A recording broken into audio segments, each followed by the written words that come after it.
Hi guys, today I'm going to show you a strong Empire Wars build order that helped me to perform well against someone who's about 300 elo higher than I am in the Empire Wars ranked ladder. It's another build for the Saracens.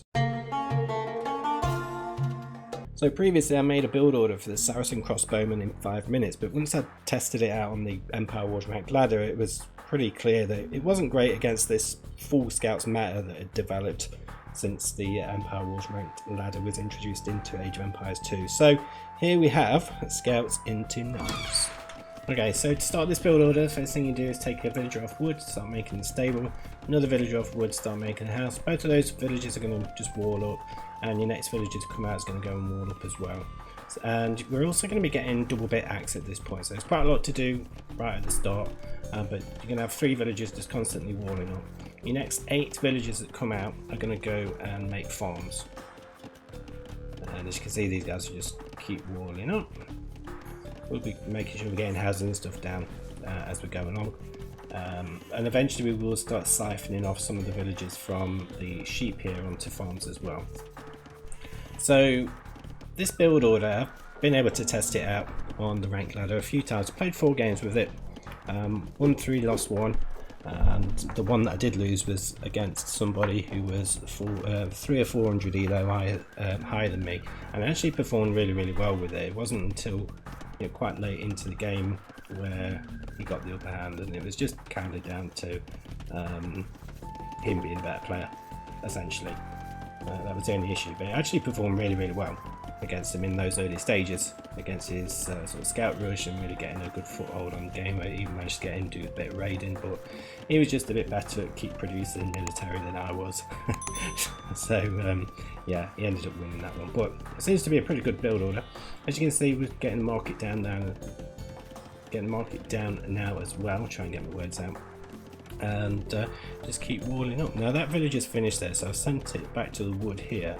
I've actually taken the villager from there to wall up there. It just saves on travelling time really and getting over there. But once your stable's up, I did forget to say this, you want to keep making scouts. So we're going to be making about 6 scouts in total, so that will give us 7 if we include the starting scout. And then probably once you've made your first 2, just go on your attack, go and start raiding, try and get some villager kills, or at least try and prevent the army from being massed together from the enemy.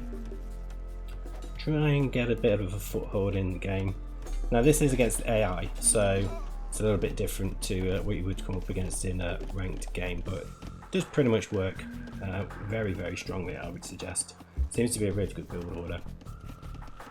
So now we've got the 8 villagers onto farms. We've clicked wheelbarrow, and that's on its way in now. Sheep have finished, so we've just got 2 more of those to come off, and the other 3 are going to go over to gold as well. So it should give us a total of, I think, 13 farms. Yeah, 13 farms at this point.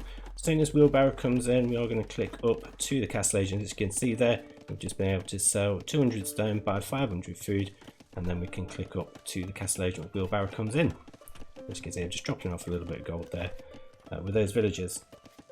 But from this point, on your way to the castle age, you want to be researching the blacksmith tech, so the plate barding, scale barding armor, forging, horse collar, and bloodlines, and also get gold mining upgrade as well, just because they give you that little bit of a boost. So then when you hit the castle age after making this second stable, you can go into full either knight or camel production depending on your enemy. It's always good to go for knights just because they do punch holes in the walls a bit easier than the camels do. There's a little bug there, see that? The scouts got caught. I was just clicking wildly to try and get him to move, and it just wasn't doing anything. But yeah, we'll come back when we hit castle age. Okay, so we've just hit the castle age in under 8 minutes, just under 8 minutes. So on average for an aggressive strategy from your opponent that's perhaps going full scouts, they'll generally hit castle age at around between 10 and 11 minutes. So you should have a couple of minutes advantage where you can kind of take advantage of a power spike with the knights, get your upgrades in, go for camels, wipe out all their scouts, and really get a good foothold in the game. But we should be able to get all the upgrades in. We've got chain barding armor coming in now. You may have to use the market a little bit.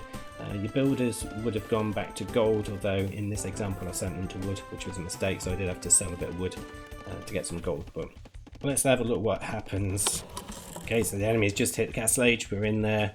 It was about 10.5 minutes they hit Castle Age. But we're in there. We've pretty much cleared up their army. And we're raiding their economy, taking down villages,